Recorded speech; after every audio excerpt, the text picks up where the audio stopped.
Good evening, mega orderers. Another week, another disordering anti Semitic terrorist attack in the United States. You may wonder why I'm focusing on these attacks, but the reason is their paradoxical nature.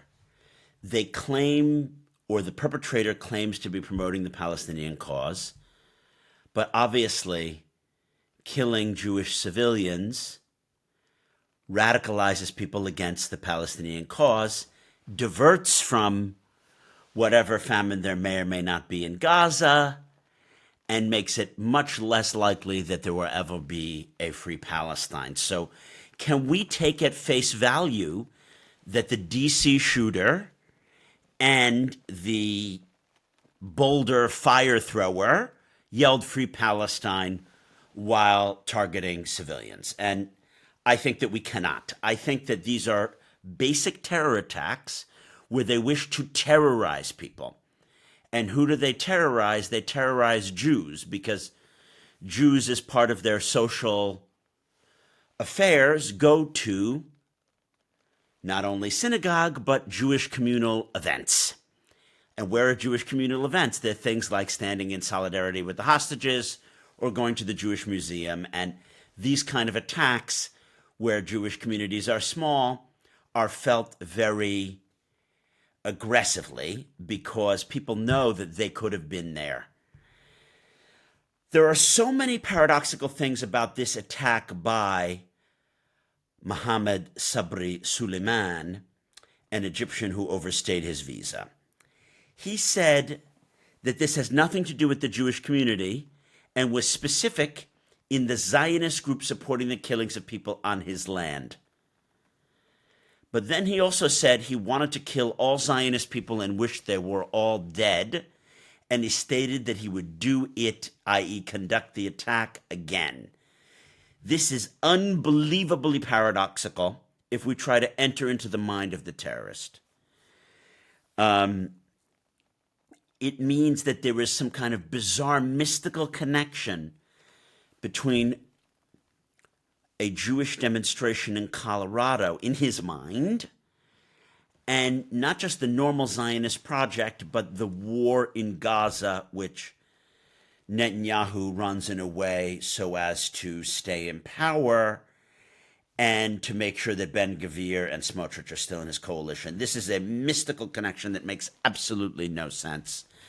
And anyone who doesn't have solidarity with the hostages is not in the mainstream at all. So to say that the guy is a lunatic, he's also a coward. He has said in his affidavit that he got scared because he had never heard anyone before. And that's why, despite having 18 Molotov cocktails, he only threw 2. Speaking about disorder, disorder is when you intend to do an action, but you actually accomplish the action opposite of your stated goals. And that is exactly what is happening here. What I find so insane is the way in which people are not able to call a spade in standing against this and in calling out the radical anti-Semitism online that leads to this. I see on my Facebook, which I will put in the Substack, a picture of Netanyahu with a yarmulke saying the excuses are worse than the offense, and showing dead skulls. Whatever you think of Netanyahu, why make the killings in Gaza about the man's religious background and do a cartoon with him with a big nose? That is the kind of viewpoints that lead to these terrorist killings. We see on Middle East Eye an article how Israel is replicating Nazi starvation tactics. And then, if that wasn't enough Holocaust inversion, the very famous and respectable John Mearsheimer says, it's not just Israeli leaders backing this genocide. The public silence is deafening. It's sickening. That is the Nazification of Israel, like Germans under Hitler. I think Netanyahu is crazy. I think that he has ideological people in his cabinet. I think that he's not achieving Israeli objectives or keeping Israelis safe.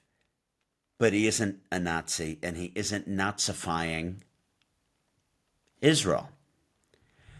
Why is it that people don't make these accusations about Russia or about Sudan? Are the Rapid Support Forces Nazis? Well, they've killed tens of thousands of babies and caused probably hundreds of thousands of people to flee their homes.